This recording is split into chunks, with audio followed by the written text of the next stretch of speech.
Pernah menghajar timnas Indonesia dulu kala, timnas Filipina menjadi salah satu rival sengit untuk timnas Indonesia. Meski di Filipina sepak bola bukan menjadi olahraga terpopuler di sana, kian tahun euforia sepak bola makin tumbuh di sana. Di laga AFF antara lawan Vietnam tahun 2024 ini terjadi kontroversial karena pemain Vietnam mengalami luka-luka di dengkul dan kaki mereka. Satu grup dengan Indonesia, Myanmar, Laos, dan Vietnam. Di laga terakhir menjadi laga penentu untuk round selanjutnya ke fase semifinal. Di sana Thailand dan Singapura sudah menunggu di babak semifinal setelah lolos dari fase grup. 11-12 dengan timnas Indonesia mengenai program naturalisasi. Justru sejak dulu kala timnas Filipina melakukan program tersebut. Namun regulasi mengenai kewarganegaraan di Filipina lebih longgar dari Indonesia. Pemain naturalisasi timnas Filipina menjadi pemain awal yang bermain di English Premier League kala itu. Banyak juga saat ini pemain Filipina bermain di BRI Liga 1 Indonesia. Banyak pula pemain keturunan yang menolak untuk menjadi warga Filipina. Timnas sepak bola Filipina, yang dikenal dengan julukan The Azkals, adalah salah satu tim nasional tertua di Asia. Meskipun sejarahnya panjang, tim ini tidak selalu menjadi kekuatan dominan di Asia Tenggara. Namun, dalam satu dekade terakhir, Filipina berhasil membangun reputasi baru sebagai tim yang kompetitif, terutama setelah merekrut pemain-pemain naturalisasi dari Eropa.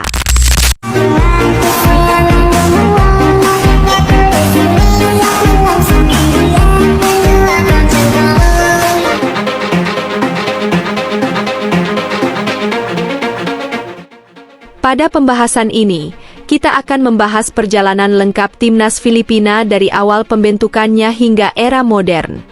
Sepak bola diperkenalkan di Filipina oleh penjajah Spanyol pada akhir abad ke-19. Olahraga ini dengan cepat diadopsi oleh sekolah-sekolah lokal.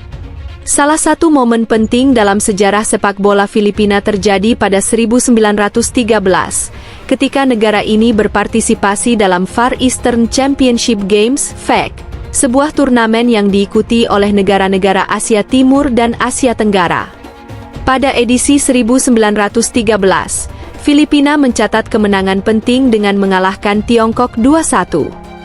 Kemenangan ini dianggap sebagai salah satu pencapaian besar dalam sejarah awal sepak bola Asia.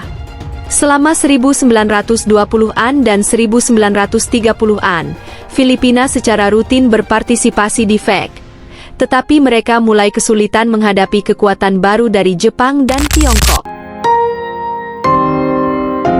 Setelah Perang Dunia II, sepak bola Filipina menghadapi kemunduran signifikan. Olahraga ini mulai kehilangan popularitas di tengah dominasi bola basket yang diperkenalkan oleh Amerika Serikat. Meskipun begitu, Filipina tetap memiliki tim nasional yang berpartisipasi dalam berbagai turnamen internasional seperti Asian Games. Namun, hasilnya tidak memuaskan. Pada era 1960-an hingga 1980-an, Filipina jarang mencatat kemenangan dalam turnamen besar, baik di tingkat Asia maupun Asia Tenggara. Mereka sering menjadi tim penggembira di SEA Games dan Piala Merdeka Malaysia, hanya berperan sebagai lawan bagi tim-tim yang lebih kuat seperti Indonesia, Thailand, dan Malaysia. Salah satu kontroversi terbesar dalam sejarah timnas Filipina adalah kebijakan naturalisasi pemain asing. Pada awal 2010-an, Asosiasi Sepak Bola Filipina (PFF) mulai merekrut pemain dari keturunan Filipina yang bermain di liga-liga Eropa, terutama dari Inggris, Jerman, dan Spanyol. Pemain-pemain seperti Phil dan James Young Husband, Neil Etheridge, dan Stephen Scrockrok menjadi andalan tim nasional.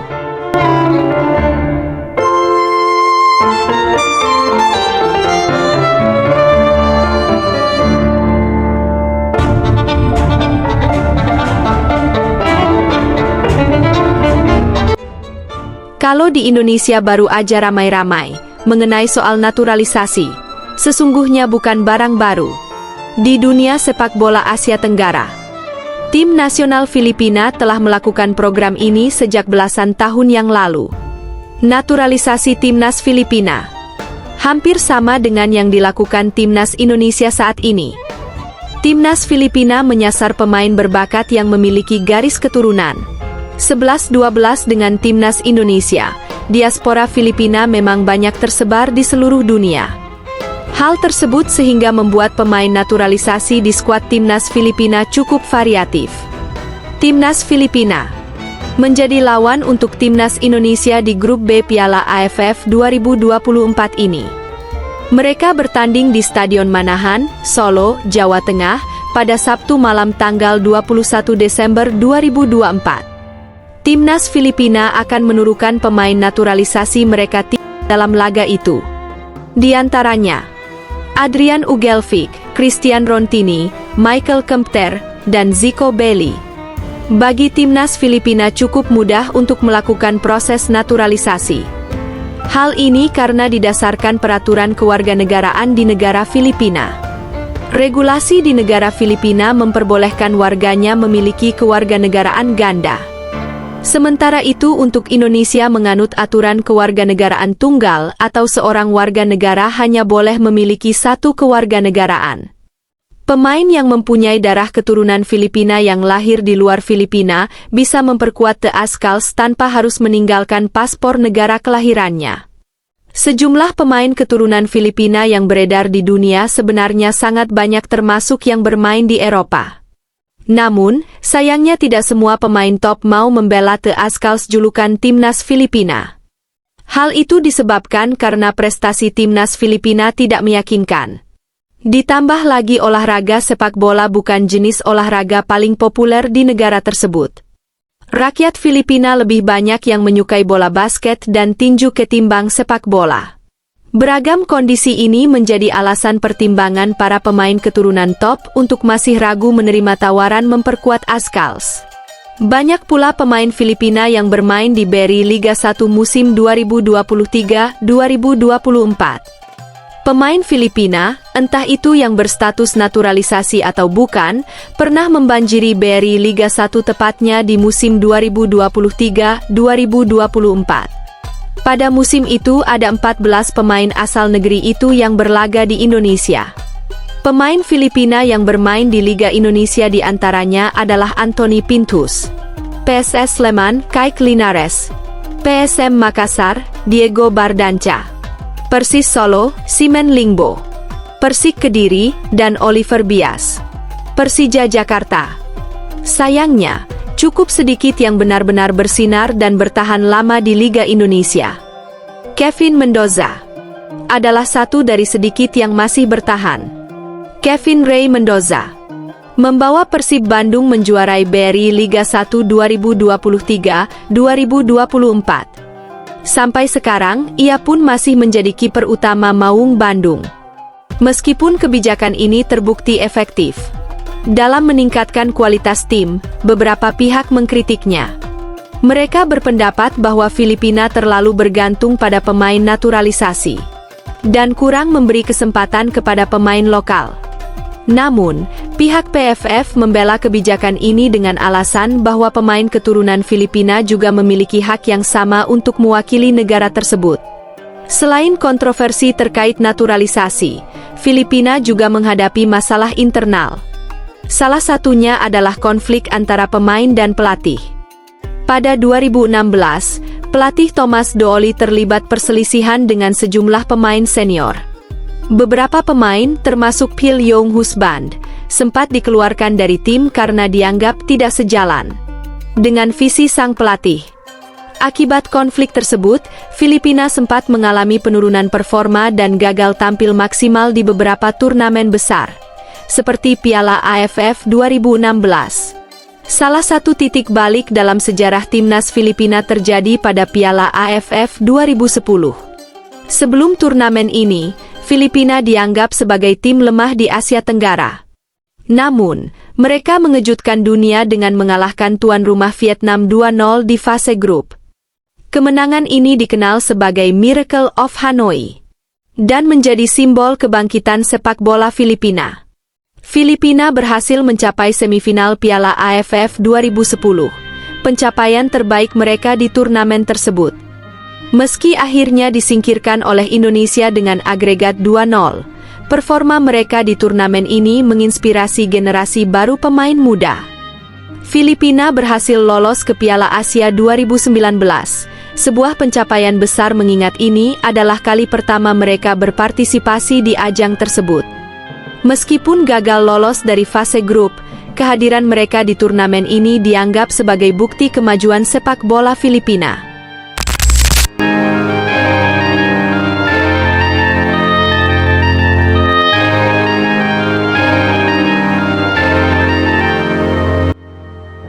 Tim Golden Star Warriors, sebutan untuk Timnas Vietnam, mengungkapkan kesulitan saat bertandang ke markas Timnas Filipina pada laga lanjutan Piala AFF di Stadion Rizal Memorial, Manila, Rabu 18 Desember 2024 kemarin.